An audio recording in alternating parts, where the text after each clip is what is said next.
नमस्कार दोस्तों, मैं संतोष भारद्वाज।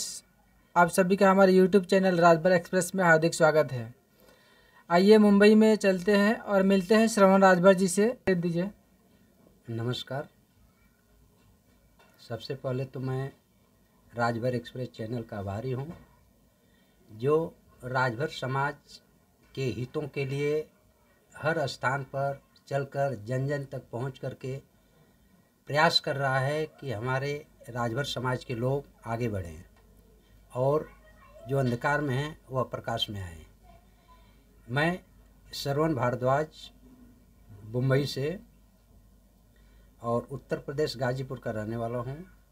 यहाँ मुंबई मलाड में रहता हूँ और 1700 किलोमीटर दूर चलकर दोस्तों यहाँ पर आया हूँ और भारतीय जीवन बीमा का सीनियर एडवाइज़र हूँ और राष्ट्रीय राजभर सेवा संघ में मैं 2002 से जुड़ा हूँ और हमारे कार्यशैली को देख करके हमारे पदाधिकारी हमें लगभग 6 वर्षों से उपकोषा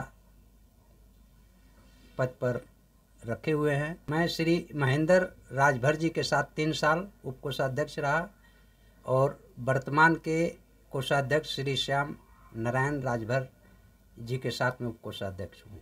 लगातार 6 वर्षों तक उपकोषाध्यक्ष पर रहा और LIC में रह करके मेरा उद्देश्य होता है कि समाज के गरीब वर्ग के लोग कम से कम 20 रुपये प्रतिदिन जमा करके 2-2.5 लाख का इंश्योरेंस लें, जिससे उनकी आर्थिक स्थिति मजबूत हो। क्योंकि हम इतने दूर आकर के बसे हैं कि अगर हम 20 रुपये का इन्वेस्टमेंट नहीं कर सकते हैं तो क्या कर सकते हैं। क्या सिस्टम रहता है LIC में? किस तरीके से 20 रुपये जमा करेंगे तो हमारी लाइफ सिक्योर रहेगी? 20 रुपये का मतलब होता है कि यदि हम 20 रुपये प्रतिदिन के हिसाब से जमा करते हैं तो 600 रुपये महीना होता है। ओके, कितना दिन भरना रहता है? हम इसे 10 साल से लेकर के 35 साल तक इन्वेस्टमेंट कर सकते हैं। जितना लंबा इन्वेस्टमेंट रहेगा उतना हमें ज़्यादा बेनिफिट होगा, जितना कम समय का इन्वेस्टमेंट रहेगा उतना कम फ़ायदा होता है। बेनिफिट में क्या क्या मिलता है? जैसे मान लीजिए मैंने 20 रुपये पर डे इन्वेस्ट किया तो उसके बेनिफिट्स क्या है? सबसे पहले बेनिफिट तो ये है कि फर्स्ट डे से हमें दुर्घटना बीमा चालू हो जाता है जी। साथ साथ LIC भारतीय जीवन बीमा एक ऐसी कंपनी है जो किसी प्रकार के डेथ पर वो आपको बीमा देती है। बीमा धन जो भी आपका रहता है वो बीमा धन आपको देती है। प्लस इनकम टैक्स में भी आप उसका फ़ायदा उठा सकते हैं। प्लस आर्थिक स्थिति आपका संपन्न हो सकता है। कहते हैं कि हम गरीब वर्ग में जन्म लिए हैं, ये बुराई नहीं है, परंतु हमेशा गरीब में ही जीवन व्यतीत करना यह सबसे तकलीफ होता है। इसलिए हम लोग को गरीबी से लड़ना चाहिए। घर घर आज देश के प्रधानमंत्री नरेंद्र मोदी साहब 12 रुपये में 2 लाख का बीमा दे रहे हैं। यदि आप भारतीय जीवन बीमा का इंश्योरेंस नहीं ले सकते हैं तो हर व्यक्ति को 12 रुपये का दुर्घटना बीमा अवश्य लेना चाहिए। दोस्तों, श्रवण राजभर जी LIC के एजेंट हैं और इनको बहुत सारी जानकारियां हैं कि समाज में अगर किसी व्यक्ति को सिक्योर रहना है, आर्थिक स्थिति को मेंटेन रखना है, कोई दुर्घटना हुई या भी कोई भी घटना अचानक घटती है तो उससे बचने के लिए आर्थिक रूप से सहयोग कैसे मिले अपने को और अपने परिवार को, तो इसके लिए आप श्रवण जी से राय ले सकते हैं। LIC से और समाज सेवा से रिलेटेड कुछ खास बातें बताइए। श्रीमान संतोष भारद्वाज जी, मैं एक पल की बातें बताना चाहूँगा। 18 जुलाई 2018 की बात है। LIC में इस अवार्ड को फिल्मी दुनिया के सर्वश्रेष्ठ एक्टर श्री अनुपम खेर जी के द्वारा उत्कृष्ट LIC अभिकर्ता के रूप में प्रदान किया गया। और यह पुरस्कार पाने के बाद हमारे अंदर भी जुनून हुआ और हमने LIC के सेक्टर में अच्छा कार्य किया। जी उन्होंने एक बात कहा था कि हम लोग, अनुपम खेर जी ने कहा कि हम लोग नकली हीरो हैं, बट आप लोग देश के असली हीरो हो, जो गरीबों को, निर्धन को धनवान बनाने का कार्य करते हैं, साथ ही साथ देश की आर्थिक स्थिति भी मजबूत होती है। तो आप विशेष कार्यकारी अधिकारी हैं बीजेपी में, तो इस पद से आप क्या क्या काम करवाते हैं समाज में?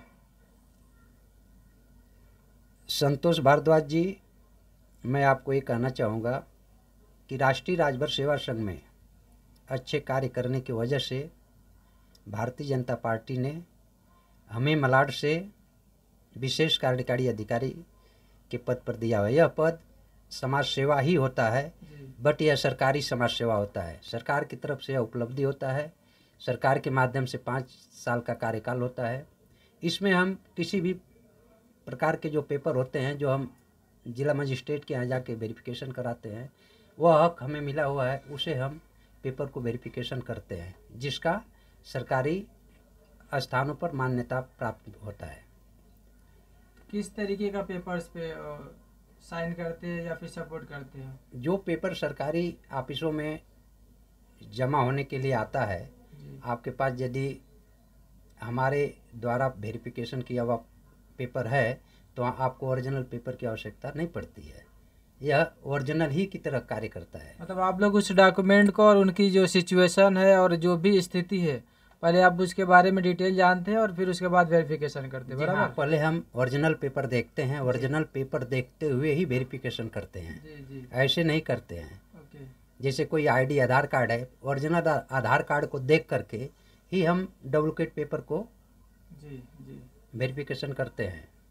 तो अभी समाज में आप जैसे लोगों को क्या संदेश देना चाहेंगे? अगर किसी व्यक्ति को अगर LIC करवाना है या फिर कोई दिक्कत आ रही है और समाज में राष्ट्रीय राजभर सेवा संघ से भी आप जुड़े हुए हैं, तो किस तरीके से आप लोगों को सपोर्ट कर सकते हैं? एक मैसेज दीजिए।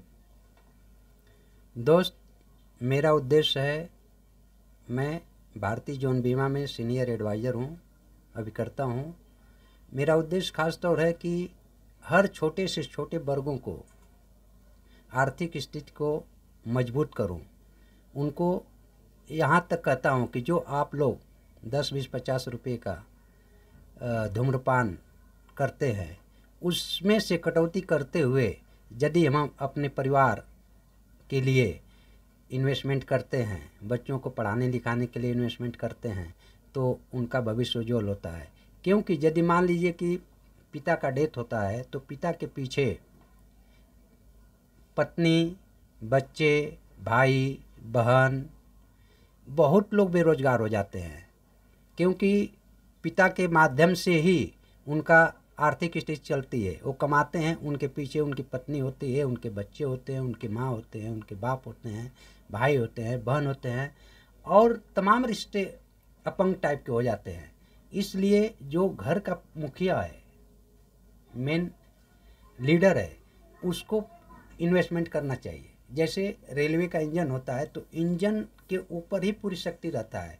इंजन अगर सही है तो एक डब्बे को एक स्थान से दूसरे स्थान तक ले जा सकता है। उसी प्रकार यदि हमारे लीडर, फैमिली लीडर अगर सही हैं, ठीक ढंग से चल रहे हैं, तो परिवार भी आगे बढ़ते चला जाएगा।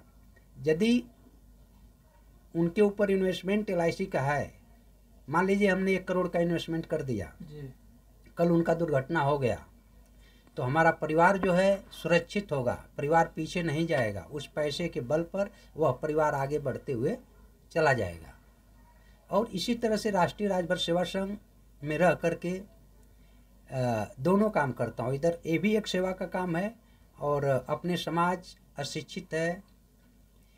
हम 1600-1700 किलोमीटर दूर से आकर मुंबई में 2 पैसा कमाने के आते हैं। बहुत ऐसे हमारे परिवार के सदस्य हैं जो धूम्रपान करके अपने परिवार को धोखा देते हैं। तो दोस्तों, बताना चाहूँगा, LIC से जो भी रिलेटेड सुविधाएं आती है तो आप सर से संपर्क कर सकते हैं। और जो दुर्घटना बीमा या फिर जो भी जितनी भी बीमाएँ हैं उसके बारे में आप सर से कांटेक्ट कीजिए और अपनी लाइफ को सिक्योर बनाइए और एक अपने परिवार को आर्थिक मजबूती प्रदान करने के लिए योजनाओं को आप लोग ज़रूर शुरू करें। सर, दर्शकों को आप अपना नंबर बता दीजिए ताकि अगर कोई एलआईसी के बारे में जानना चाहे या फिर और भी कोई अगर दिक्कतें आती है तो आपको कांटेक्ट कर सकें। जी, मेरा नंबर है 9820778994। आपका राष्ट्रीय राजभर सेवा संघ में जुड़ने का क्या उद्देश्य है? समाज में जुड़ करके हमने ये देखा कि समाज के लोग किस प्रकार आगे बढ़ रहे हैं और किस प्रकार आगे नहीं बढ़ पा रहे हैं। कुछ लोगों के उद्देश्य होते हैं। मैं गरीब परिवार से हूँ और मेरा उद्देश्य रहा कि मैं अपने परिवार को शिक्षित करूं और आज प्रेजेंट में मेरा छोटा भाई आईटी से भी है, सॉफ्टवेयर इंजीनियर, और उनकी पत्नी केमिस्ट्री से पीएचडी है इलाहाबाद से, वो आज प्रोफेसर है। तो इस तरह से हमने देखा और सीखा रह करके राष्ट्रीय राजभर सेवा संघ में कि किस प्रकार से समाज को आगे बढ़ाया जाए।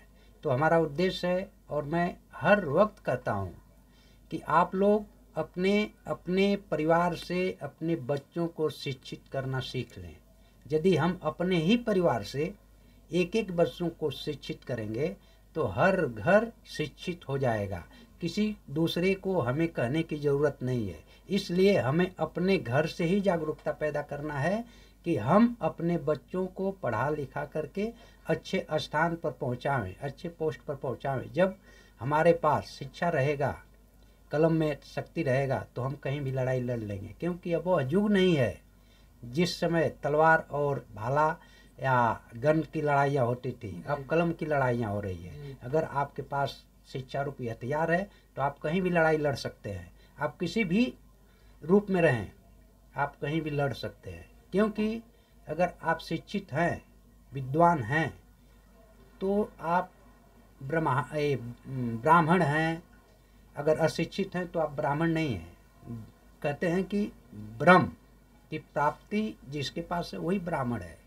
ब्राह्मण कोई जाति से नहीं ब्राह्मण होता है, वह ज्ञान से ब्राह्मण होता है। और उसी का पूजा होना चाहिए जो विद्वान है। जो विद्वान नहीं है उसका पूजा नहीं होना चाहिए, उसे हमें नहीं मानना चाहिए। हमें कर्मकांडों से बचना भी चाहिए।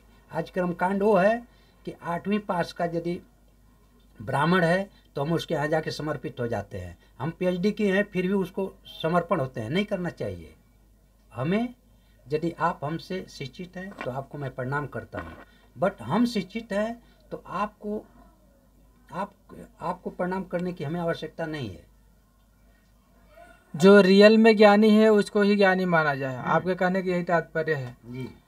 तो अभी मैं अगला सवाल करना चाहूँगा। आने वाले समय में राष्ट्रीय राजभर सेवा संघ का चुनाव होने वाला है और मैं सुना हूँ आप उसमें कोषाध्यक्ष के लिए उम्मीदवार बन रहे हैं।